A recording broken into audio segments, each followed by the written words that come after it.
I'd like you to meet a new acquaintance of mine. Some people think he or she or it just recently arrived from outer space. Others aren't so sure. On this edition of Scientific American Frontiers, we're going to try to find out what's real in science and what's not. I'm Alan Alda. Join me now as we venture into the realm of pseudoscience. At a secret military installation somewhere in America, 2 Air Force pathologists examined the body of an alien being. A few weeks ago, the alien spacecraft crash-landed in the New Mexico desert, where it was discovered by a local rancher. All wreckage and alien remains were quickly impounded. All details are now classified top secret.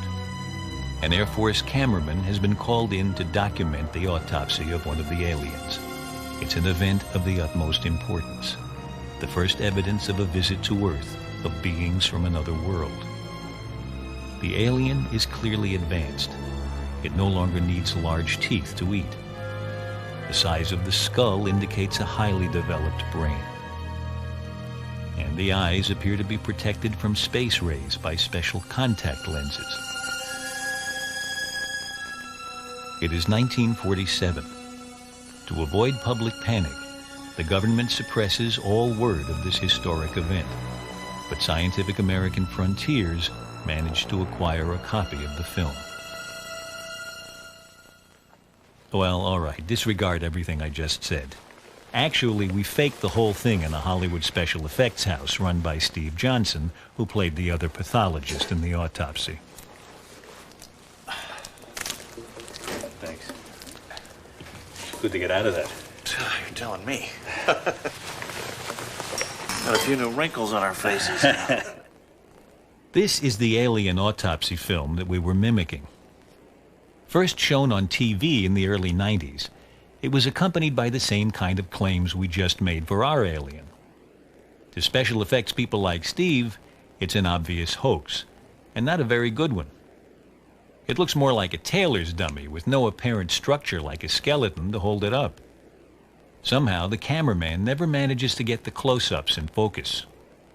And whenever there's any interesting action, like opening the skull, a convenient shoulder obscures the view. The biggest thing that made the other one false is that there is absolutely no sense of weight to it. I mean, if you remember, they're kind of pretending to look in the mouth. They just do this kind of thing. They kind of pretend to examine the head, as opposed to doing what we've done here, really being able to see weight and mass. Now, that's one thing that really makes this much more believable, because you can pick it up. You can really see how a body would react. It is just as hard to do as it would be in reality. In science, there's a useful doctrine called Occam's razor.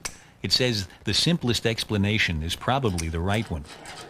That means the only aliens around come from Hollywood. Now, the bone doesn't seem to have any marrow in it, but that would only be... Getting picky, are you? Yeah, well, I'm beginning to believe that this is not a real alien. What made you make the teeth like this? We wanted to have some degree of interest inside the mouth, so we made teeth that were vestigial. So these people apparently have evolved to the point where they drink their meals out of a can. That's right. Or they take a pill once a month. This is a boring life. No wonder they're out exploring other planets. They have nothing to live for in their own planet.